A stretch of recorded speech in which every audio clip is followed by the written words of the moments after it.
এই আয়াতে কালিমার আওয়াজটা রাসূলের কানের মধ্যে পৌঁছে গেল। রাসূলের কানের মধ্যে যখন পৌঁছে যায়, সঙ্গে সঙ্গে রাসূল ডাকতে বললেন, কে রে, তুমি কি আয়াতে কারিমা পড়েছ?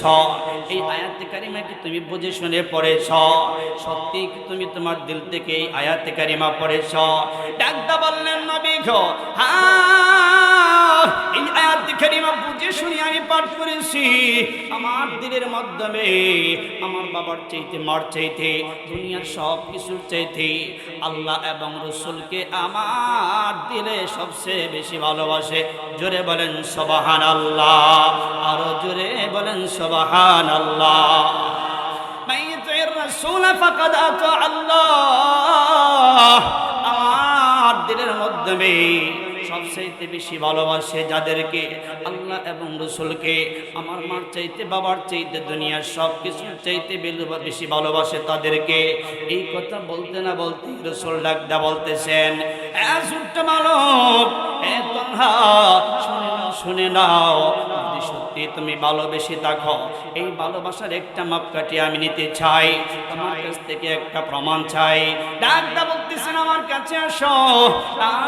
আল্লাহর নবীর সামনে যখন চলে যায়, যাওয়ার সঙ্গে সঙ্গে তালহা রাদিয়াল্লাহু তাআলা আনহুর কমরের মধ্যে আমি দেখতেছেন ছোট্ট একটা ছুরি। এই ছুরি রাসূল ডাকদা বলতেছেন, কি এইটা? ডাকদা বলতেছেন, নবী গো, এইটা আমার মা আমার সেফটির জন্য একটা ছুরি দিয়েছেন, একটা তরবারি আমার সাথে দিয়েছেন, আমি যেন কোন বিপদের সম্মুখীন না হয়। এই কথা যখন বলে দেয়, আল্লাহ নবী ডাকদা বলতেছেন, তোমার ভালোবাসার মাপকাঠি আমি নিতে চাই। জোরে বলেন আল্লাহু আকবার। আল্লাহ নবীকে ডাকদা বললেন, ইয়া রাসূলুল্লাহ, কি ভালোবাসার মাপকাঠি নিতে চান? আপনি বলেন। ছুরিটা আমার হাতের মাধ্যমে দাও। এই ছুরিটা নিয়ে তোমার এই মুহূর্তে তোমার বাবার গলা কাইটা আমি রাসূলের দরবারে হাজির করো। জোরে বলেন সুবহানাল্লাহ। কার কল্লা কাটার জন্য বলছেন? জোরে বলেন। বাবার কন্যা কাটার জন্য সন্তানকে আদেশ করলেন। বিষয়টা কঠিন কিনা? জোরে বলেন। তালহা রাদিয়াল্লাহু তাআলা নবীকে ডাকতে বললেন, ইয়া রাসূলুল্লাহ, ইয়া হাবিবাল্লাহ, আমি চলে গেলাম।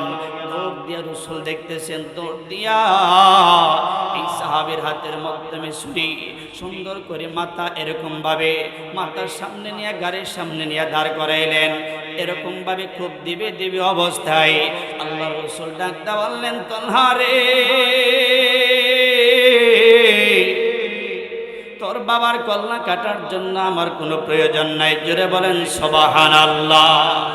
তোর বাবার কল্লা কাটতে হবে না, আমার বুঝতে বাকি নাই। তোর বাড়ি যেইভাবে তুই উঠাইলি, তোর বাবার কল্লা কাটতে 1 সেকেন্ড দেরি করবে না। জোরে বলেন আল্লাহু আকবার। আমার বিশ্বাস করতে দেরি হয় নাই, আমি বুঝতে পেরেছি।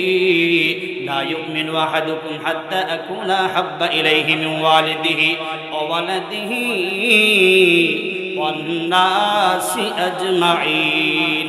সব কিছুর চাইতে দিনের মাধ্যমে ভালোবাসা আল্লাহ এবং রাসূলের বেশি। জোরে বলেন সুবহানাল্লাহ।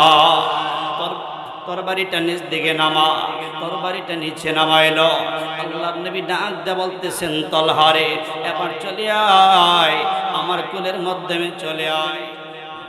বড় হাত করা একতা যুবক ক্লাব ও গ্রামবাসীর উদ্যোগে প্রথম বার্ষিক ওয়াজ মাহফিল, উপস্থিত মাহফিলের সম্মানিত সভাপতি, প্রধান অতিথিবৃন্দ, উপস্থিত আজকের মাহফিলের প্রধান বক্তা, বিশেষ বক্তাবৃন্দ, আমার সম্মুখে রয়েছেন আল্লাহ তাআলার আশিকিন, জাকিরিন, মুহিব্বিন, মুরব্বী বাবারা, যুবক বন্ধুরা, স্নেহের কুচিকাচা সোনামণিরা, পর্দার আড়ালে অবস্থানরত আছেন অত্যন্ত শ্রদ্ধেয় মা ও বোনেরা।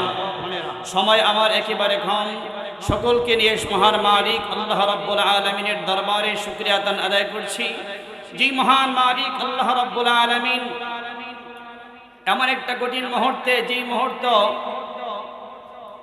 ইমানদার হাতের মাধ্যমে জ্বলন্ত আংরা রাখা সম্ভব, কিন্তু ইমানটা বর্তমান পরিপূর্ণ ঠিক রাখা বান্দার জন্য, একজন মুমিনের জন্য কষ্টদায়ক। কথা বলেন ঠিক কিনা? সেই কঠিন লগ্ন মুহূর্তে রব্বুল আলামিনের এই জালিসুর রহমান বেহেশতের বাগানে আসার বসার কিছু আলোচনা করা এবং শুনবার মতো যে মহান মালিক আল্লাহ তাআলা তৌফিকটুকুন দান করেছেন, সেই মহান মালিকের দরবারে দিল থেকে কালিমাতুশ শুকর আদায় করছি।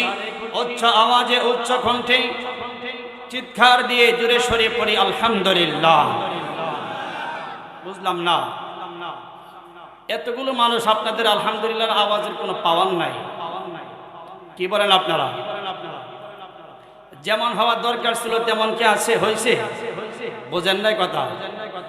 আলহামদুলিল্লাহ কার প্রশংসা জোরে বলেন, আরো জোরে বলেন কার প্রশংসা? আল্লাহর সাথে কার দুশ্মনী আছে, ঝগড়া আছে? আপনাকে আমাকে কে সৃষ্টি করেছেন? হায়াত মওতের মালিক কে? রিজিক দাতা কে? এখানে আসার তৌফিক কে দিয়েছেন? তাহলে সেই মালিকের শুকরিয়া তান আদায়কে আসতে হবে নাকি জোরে? বুঝলাম না, আসতে হবে নাকি জোরে? তাহলে জোরে কেমন পারেন আমি একটু আবার দেখতে চাই, আবারও শুকরিয়া তান মহান মালিকের দরবারে আদায় করতে চাই। চিল্লায়া জোরে সরে পড়েন আলহামদুলিল্লাহ। যতক্ষণ বয়ান করব একটু হানা আওয়াজ দিতে হবে, পারবেন ইনশাআল্লাহ? ঠিক আছে, ভূমিকায় সময় নষ্ট করতে চাই না। আমি আপনাদের খেদমতে মহাগ্রন্থ কোরআনুল কারীম দেখি ছোট্ট একখানা আয়াতে কারিমা পাঠ করেছি। রাসূলের অগণিত অসংখ্য হাদিসের ভান্ডার থেকে একখানা হাদিসের টুকরা পাঠ করেছি। আয়াত ও হাদিসকে সামনে রেখে কিছু আলোচনা করার চেষ্টা করব, আমার তৌফিক ইল্লা বিল্লাহ। আপনারা কি শুনতে রাজি আছেন? কে কে রাজি আছেন? দুইটা হাত উঁচু করে আল্লাহকে দেখান। নারায়ে তাকবীর, নারায়ে তাকবীর। আজকের মাহফিল আল কোরআনের আলো, ইসলামের শত্রুরা। নারায়ে তাকবীর। বন্ধুগণ আমার ভাইয়েরা, আমি আপনাদের সামনে যে আয়াত কারিমা তেলাওয়াত করেছি, আল্লাহ রাব্বুল আলামিন দেখতে বলেন, কুল ইন কুনতুম তুহিব্বুনাল্লাহ ফাত্তাবিউনি ইউহিব্বুকুমুল্লাহ। আল্লাহ পাক রব্বুল আলামিন দেখতে বলেন, হে বন্ধু আমার, হে আমার হাবিব, যারা আমি আল্লাহকে ভালোবাসতে চাই তারা যেন আপনি নবীকে অনুসরণ করে। কাকে জোরে বলেন? বুঝেন নাই কথা? আল্লাহ বলেন, যারা আমি আল্লাহকে ভালোবাসতে চাই, যারা আমি আল্লাহকে পেতে চাই, কাকে জোরে বলেন? কথা বুঝেন না আপনারা? আমার ভাষা বুঝাইতে সমস্যা হইতেছে নাকি? আমার ভাষা বুঝতেছেন আপনারা? হ্যাঁ, আমরা কি আল্লাহকে ভালোবাসতে চাই কিনা? আল্লাহকে আমরা ভালোবাসতে চাই কিনা বলেন? তাহলে আল্লাহ কি বলেন? কুল ইন কুনতুম তুহিব্বুনাল্লাহ, নবী আমার আপনি জানায়া দেন, যারা আমি আল্লাহকে ভালোবাসতে চাই তারা যেন ফাত্তাবিউনি ইউহিব্বুকুমুল্লাহ, ফাত্তাবিউনি, তারা যেন হে রাসূল আপনি নবীকে অনুসরণ করে। জোরে বলেন সুবহানাল্লাহ। অনুসরণটা আমরা কিভাবে করব? মুখের জবান দ্বারা কালে উচ্চারণ করলেই হবে না, আশিকে রাসূল আর সুন্নি দাবি করলেই হবে না। আপনি আমি মুসলমান, মাথার তালু থেকে নিয়ে পায়ের পাতা পর্যন্ত গোটা এ টু জেড রাসূলের সুন্নতের লেবাস দ্বারা আপনার আমার দেহকে সাজাইতে হবে। কথা বলেন ঠিক কিনা? তাহলে কি হবে? আল্লাহ বলেন, রাসূল আপনাকে যদি অনুসরণ করতে পারে, আপনার জীবন আদর্শ যদি একজন বান্দার দেহের মাধ্যমে বাস্তবায়ন করতে পারে, আপনাকে ভালোবাসা, আপনাকে অনুসরণ করার মাধ্যমে আমি রবের ভালোবাসা অর্জন হয়ে যাবে। জোরে বলেন সুবহানাল্লাহ। বিনিময় আল্লাহ পাক কি দিবেন? আল্লাহ বলেন, ওয়ায়াগফির লাকুম যুনুবাকুম। আল্লাহ পাক রব্বুল আলামিন বলেন, আল্লাহ রাব্বুল আলামিন বলেন, বিনিময় হলো ওয়ায়াগফির লাকুম যুনুবাকুম, বান্দা বান্দির জীবনের গুনাহগুলো আল্লাহ মাফ করে দিবেন। জোরে বলেন সুবহানাল্লাহ। মুসলমান ভাইরা আমার, আপনাকে আমাকে বিশ্ব নবীকে অনুসরণ করা লাগবে। ভালোবাসা অনুসরণ করার মাধ্যমে ভালোবাসা অর্জন হবে। কথা বলেন ঠিক কিনা? আপনি আমি যদি রাসূলকে অনুসরণ করতে পারি, রাসূলের আদর্শ যদি বাস্তবায়ন করতে পারি, রাসূলকে যদি মহব্বত করতে পারি, আল্লাহ বলেন অটোমেটিক বান্দার ভালোবাসা, আমার ভালোবাসা বান্দার দিলে অর্জন হয়ে যাবে। জোরে বলেন সুবহানাল্লাহ। আমার ভাইরা, আমার বাবা জেরা, এ বন্ধু, সুন্দর একটা চিত্র আপনাদের সামনে তুলে ধরতে চাই। আগের জামানার সাহাবায়ে কেরাম সহ ছোট্ট ছোট্ট বালক পর্যন্ত আল্লাহর রাসূলকে কত মহব্বত করতেন। নিজের জীবনের চাইতে, নিজের মা বাবার চাইতে, নিজের সব চাইতে বেশি মহব্বত করতেন আল্লাহর রাসূলকে। জোরে বলেন সুবহানাল্লাহ। বন্ধুগণ, আমার ভাইরা, আল্লাহর নবীর একজন সাহাবী ছোট্ট বালক তালহা রাদিয়াল্লাহু তাআলা, মাত্র 12 বছর বয়স। এই তালহা রাদিয়াল্লাহু তাআলা, তালহা ইবনে বরা রাদিয়াল্লাহু তাআলা, বাবার নাম হলো বরা রাদিয়াল্লাহু তাআলা। এই তালহা রাদিয়াল্লাহু তাআলা আনহুর এমন অবস্থা ছিল, পেটের মধ্যে ক্ষুধার যন্ত্রণা সহ্য করতে পারে না, বাসার মধ্যে চুলার মধ্যে কোনো আগুন জ্বলে না। এমন 1 দিন 2 দিন 3 দিন চলে যায়, খাবারের কোনো ব্যবস্থা নাই।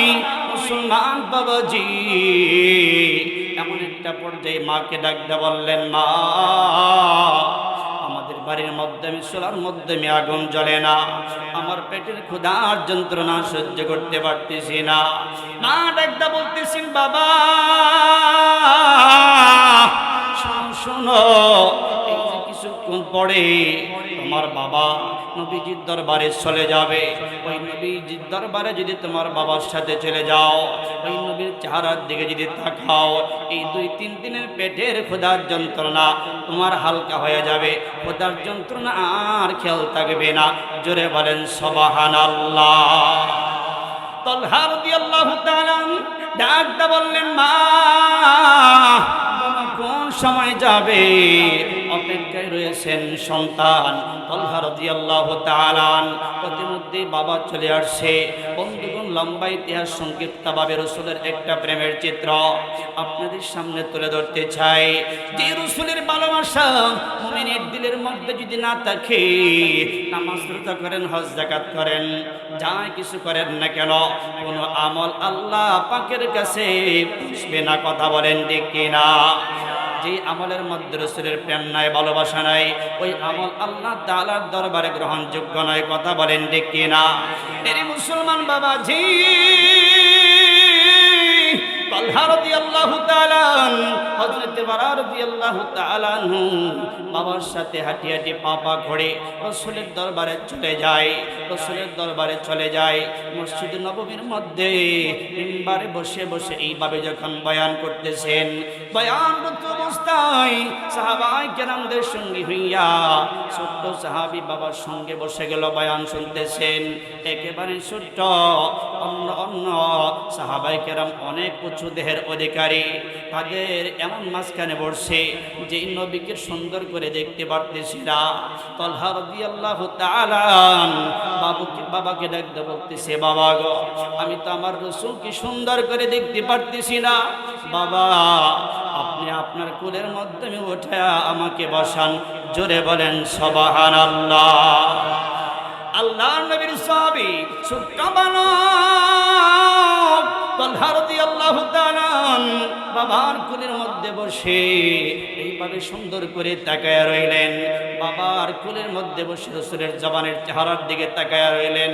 এইভাবে তাকায়া রইছে, কোন পলক চোখে পাতি দিতেছে না, ডান বাম কোথাও তাকাইতেছে না। হঠাৎ করে পেটের মধ্যে তাফর দিয়ে বলতেছেন, মাইয়াতির রাসূল ফাকাদ আতা আল্লাহ। এই আয়াতে কারিমার আওয়াজটা রাসূলের কানের মধ্যে পৌঁছে গেল। রাসূলের কানের মধ্যে যখন পৌঁছে যায়, সঙ্গে সঙ্গে রাসূল ডাকতে বললেন, কে রে, তুমি কি আয়াতে কারিমা পড়েছ? এই আয়াতে কারিমা কি তুমি বুঝে শুনে পড়েছ? সত্যি কি তুমি তোমার দিল থেকে এই আয়াতে কারিমা পড়েছ? ডাকতে বললেন, নবী গো, হ্যাঁ এই আয়াত কারিমা বুঝে শুনে আমি পাঠ করেছি। আমার দিলের মাধ্যমে আমার বাবার চাইতে, মার চাইতে, দুনিয়ার সব কিছুর চাইতে আল্লাহ এবং রসুলকে আমার দিলে সবচেয়ে বেশি ভালোবাসে। জোরে বলেন সুবহানাল্লাহ, আরো জোরে বলেন সুবহানাল্লাহ। মান ইউতির রাসূল ফাকাদ আতা আল্লাহ। আমার দিলের মাধ্যমে সবচাইতে বেশি ভালোবাসে যাদেরকে, আল্লাহ এবং রসুলকে। আমার মার চাইতে, বাবার চাইতে, দুনিয়ার সব কিছুর চাইতে বেশি ভালোবাসে তাদেরকে। এই কথা বলতে না বলতে রসুল ডাকদা বলতেছেন, ছোট্ট বালক, তনহা শুনে নাও, যদি সত্যি তুমি ভালোবেসে থাকো, এই ভালোবাসার একটা মাপকাঠি আমি নিতে চাই, তোমার কাছ থেকে একটা প্রমাণ চাই। ডাকদা বলতেছেন, আমার কাছে আসো।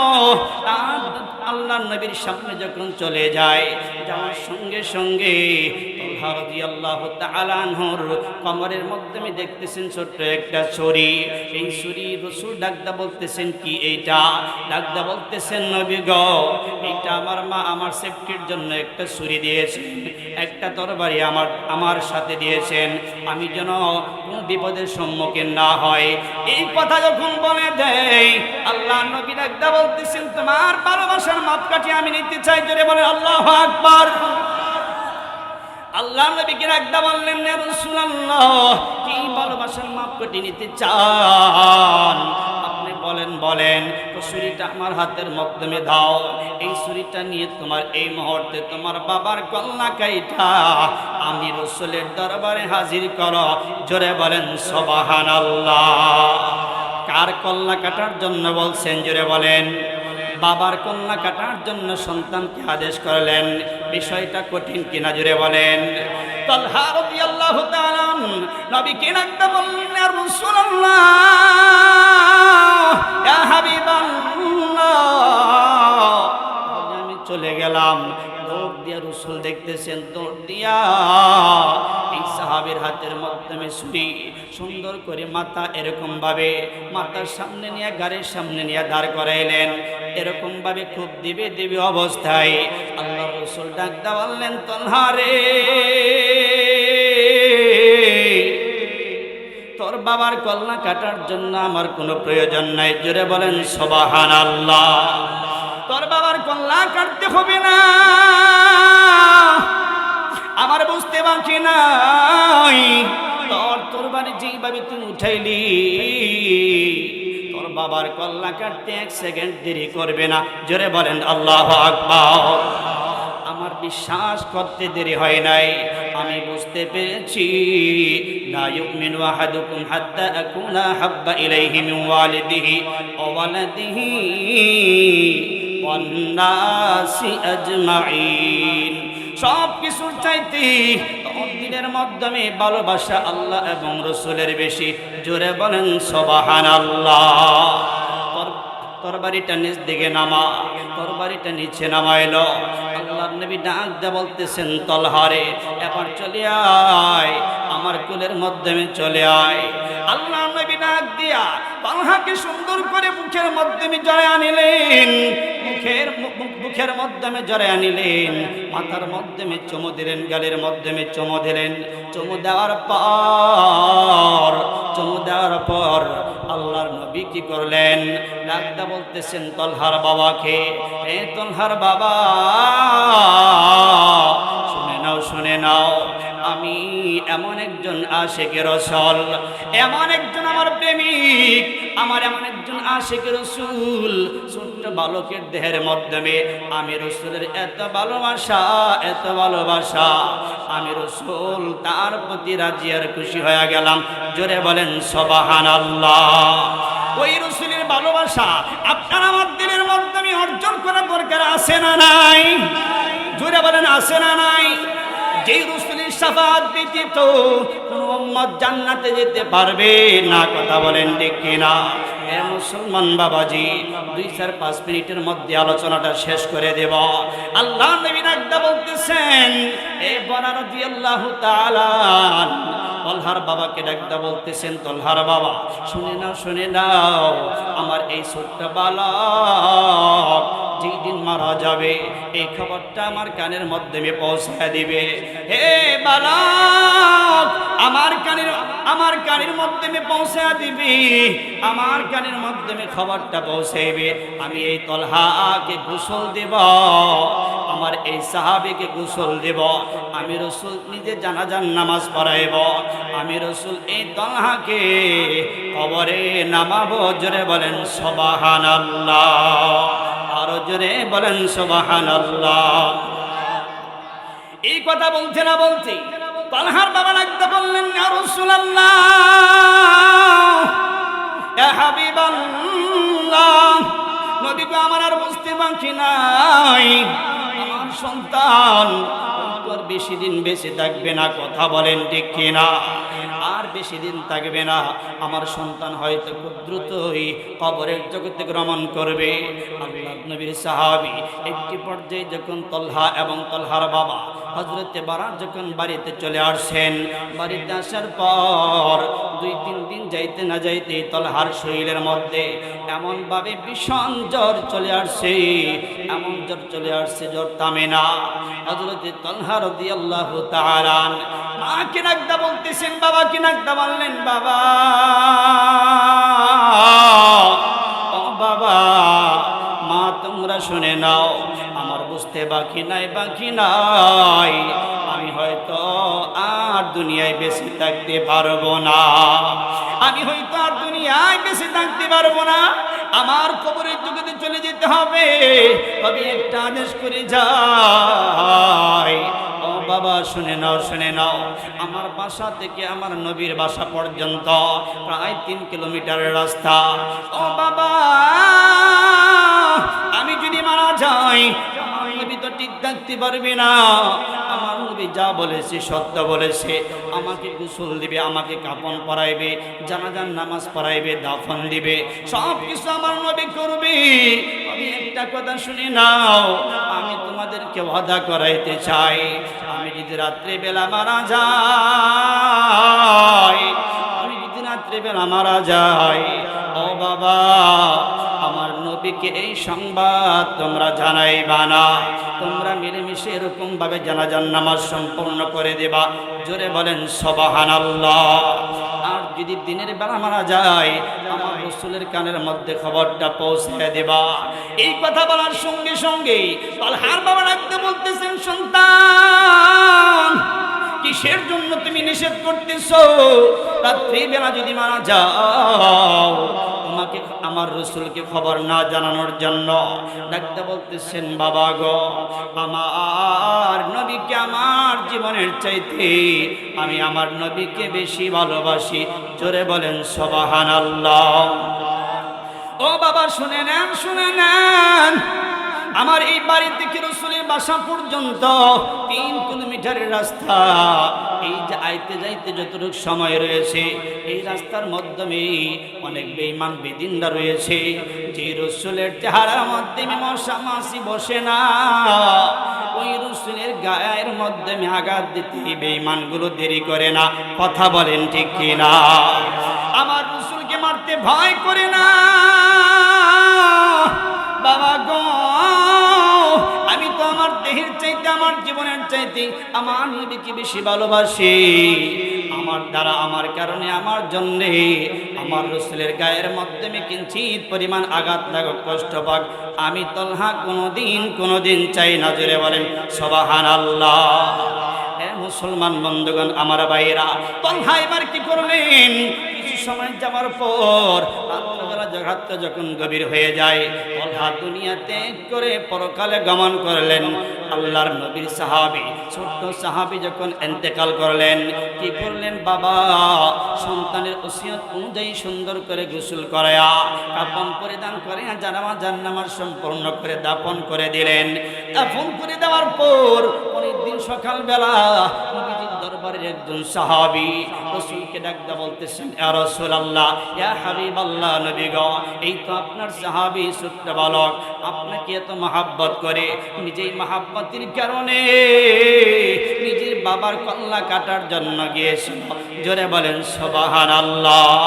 ইয়া রাসূলুল্লাহ, ইয়া হাবিবাল্লাহ, আপনার সেই সাহাবী রাত্রিবেলা মারা গেল, আপনার কানের মাধ্যমে সে খবর পৌঁছায় নাই।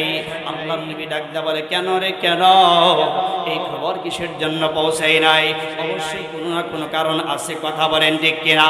আল্লাহর নবী ডাকতে বলতেছেন, সাহাবায়ে কেরাম চলো চলো চলো যাই, আমার তলহার বাড়িতে যাই। হযরত বারার কাছে আমি জিজ্ঞেস করব, কেন আমাকে জানান নাই? সঙ্গে সঙ্গে হযরতে বরা রাদিয়াল্লাহু তাআলা আনহুর বাসার মধ্যে যখন চলে আসছেন, ডাকতে বলতেছেন, সাহাবী কিসের জন্য তুই আমাকে তোর সন্তানের মৃত্যুবরণের খবর আমাকে জানাও নাই? ডাকতে বলতেছেন, না রাসূলুল্লাহ, ইয়া হাবিবাল্লাহ, নবী গো, আমার সন্তান মৃত্যু শয্যায় অবস্থায় সময় পর্যন্ত আপনি নবীকে আমার সন্তান বলে নাই। জোরে বলেন সুবহানাল্লাহ। আমার সন্তান মৃত্যুর পূর্বে এই ওসিয়ত করে গিয়েছে, বাবা গো, আমি যদি রাত্রিবেলা মারা যাই, আমার রাসূলের কানে খবর পৌঁছাইবা না। কেন না কেন না, রাসূল আইতে যাইতে যে সময়ের মাঝখানে যে রাস্তা আছে, আসার সময় হয়তো কোনো বেঈমান বিদিনরা যদি দেখে, হইতে পারে এই সুযোগ পেয়ে আমার রাসূলের গায়ের মাধ্যমে আঘাত করতে পারে। এই কষ্ট যদি আপনি পান, এই কষ্টের চিন্তা করে আমার সন্তান নিষেধ করেছেন। জোরে বলেন মারহাবা। আল্লাহর নবী চোখের পানিগুলো ছেড়ে দিল, চোখের পানিগুলো মুছতেছেন, আর ডাকতে বলতেছেন, কোথায় কোথায় আমার সেই বালক সাহাবীর, আমার সেই বালক সাহাবীর কবরটা কোথায়, আমি দেখতে চাই। হযরত বারা রাদিয়াল্লাহু তাআলা আনহুর সন্তান তালহা রাদিয়াল্লাহু তাআলা আনহুর কবরের পাশে যখন রাসূলকে নিয়ে যায়, আল্লাহর রাসূল একটা হাত কবরের উপর রাইখা আরেকটা হাতের আঙ্গুল উপর আকাশের দিকে রাখলেন, ডাকটা বলতেছেন, আল্লাহ ও মালিক, আমার সেই সাহাবী ছোট্ট বালক সাহাবী তলহার প্রতি আমি রাজি খুশি, আপনিও হয়ে যান সেই সাহাবীর প্রতি রাজি আর খুশি। জোরে বলেন সুবহানাল্লাহ। আল্লাহ রাব্বুল আলামিন সঙ্গে সঙ্গে জিবরাইলকে পাঠিয়ে দিলেন, হ্যাঁ জিবরাইল, জলদি করে যাও, আমার বন্ধুকে জানায়া দাও, আমার বন্ধুকে সংবাদটুকু জানায়া দাও, আমার রাসূল যে এই সাহাবীর প্রতি খুশি, আমি আল্লাহ ওই বান্দার প্রতি খুশি। জোরে বলেন সুবহানাল্লাহ। মুসলমান বন্ধুগণ, আমার ভাইরা, ওই সাহাবী ছোট্ট মানুষ কেমন করে ভালোবাসছেন রাসূলকে, যে ভালোবাসার কারণে দুনিয়া ত্যাগ করে চলে গেলেন। আল্লাহর রাসূল সাহাবাই ওই সাহাবীর প্রতি খুশি। আল্লাহ তাআলা এই সংবাদ জানায়া দিলেন জিবরাইলের মাধ্যমে, আল্লাহ তাআলা নিজেও ওই বান্দার প্রতি খুশি। জোরে বলেন সুবহানাল্লাহ। বলেন, ওই বান্দার কোনো টেনশন আছে নাকি? মুসলমান বন্ধুগণ, আপনার আমার শেষ ঠিকানা, শেষ ঘরের নাম কি? জোরে বলেন কবর। শেষ ঘরের নাম কি? সেই ঘরের মাধ্যমে সবাই যেতে হবে, কেউ থাকতে পারবো না। অতএব সেই ঘরে যাওয়ার আগে আগে আপনি আমি রাসূলের প্রেমিক হওয়া লাগবে। রাসূলকে পরিপূর্ণ যদি ভালোবাসতে পারো, রাসূল কবরের জগৎ থেকে নিয়ে হাসরের ময়দান বলেন, ফুলসিরাত বলেন, সমস্ত ঘাটি থেকে আপনাকে আমাকে এরকম একটা অবস্থা হয়ে যাবে, আপনাকে আমাকে সুপারিশ করে জান্নাতের ফয়সালা করবেন। জোরে বলেন সুবহানাল্লাহ। ওই রাসূলের সুপারিশ পাওয়া আমাদের দরকার আছে না নাই? এ মুসলমান বন্ধুগণ, দুনিয়ার কোনো বিশ্বাস, দুনিয়ার যত যা কিছু আছে, কেউ সুপারিশ করতে পারবে না। নবী পয়গম্বরগণ পর্যন্ত কি করবেন? নাফসি নাফসি করতে থাকবেন। কিন্তু একমাত্র কঠিন ময়দানে, হাসরের ময়দানে আমার আপনার নবীকে সুপারিশ করার জন্য সুপ্রিম পাওয়ার দিয়ে দিবেন। জোরে বলেন সুবহানাল্লাহ। আল্লাহ রাব্বুল আলামিন বলবেন, নবী গো, আপনি যাকে ইচ্ছা তাকে সুপারিশ করে আপনি জান্নাতে নিয়ে যান। জোরে বলেন সুবহানাল্লাহ। সেই রাসূলের সুপারিশ পাওয়া আমাদের দরকার আছে না? জোরে বলেন, কার কার দরকার আছে? দুটো হাত উঁচু করে আল্লাহকে দেখান। নারায়ে তাকবীর। আল্লাহ তাআলা আমাদের সকলের হাতগুলো কবুল করেন রাসূলের সুপারিশের জন্য। চিল্লায়া বলেন আমিন।